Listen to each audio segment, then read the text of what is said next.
Since this is the last speech that I will give as president, I think it's fitting to leave one final thought, an observation about a country which I love.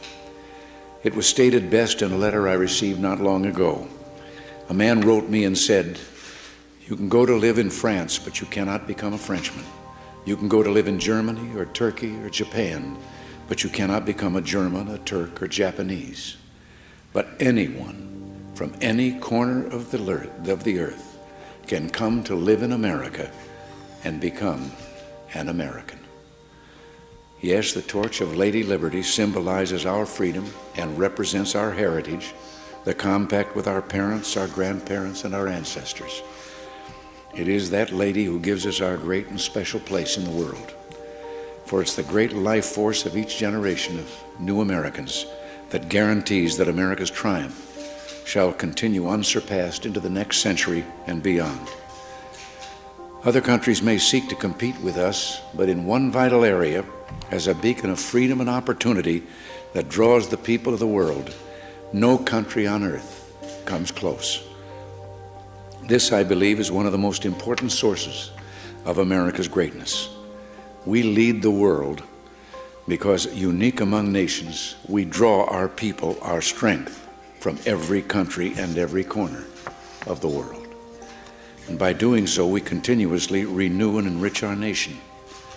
While other countries cling to the stale past, here in America, we breathe life into dreams, we create the future, and the world follows us into tomorrow.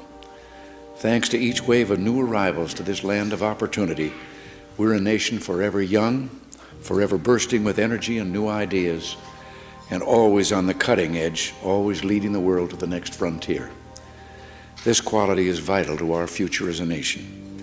If we ever closed the door to new Americans, our leadership in the world would soon be lost. A number of years ago, an American student traveling in Europe took an East German ship across the Baltic Sea. One of the ship's crew members from East Germany, a man in his 60s, struck up a conversation with the American student.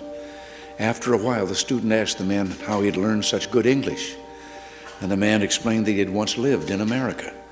He said that for over a year he'd worked as a farmer in Oklahoma and California, that he'd planted tomatoes and picked ripe melons. It was, the man said, the happiest time of his life. Well, the student, who'd seen the awful conditions behind the Iron Curtain, blurted out the question, "Well, why did you ever leave?" "I had to," he said. "The war ended." The man had been in America as a German prisoner of war.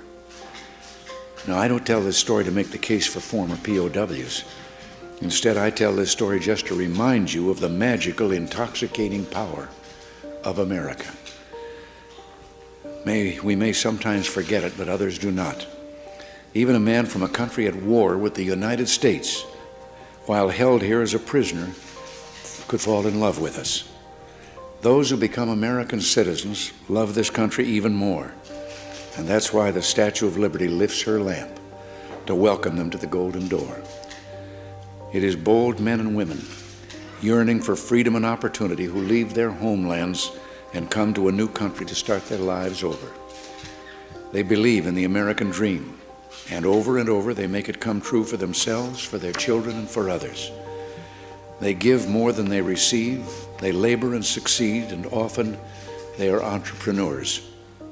But their greatest contribution is more than economic, because they understand in a special way how glorious it is to be an American.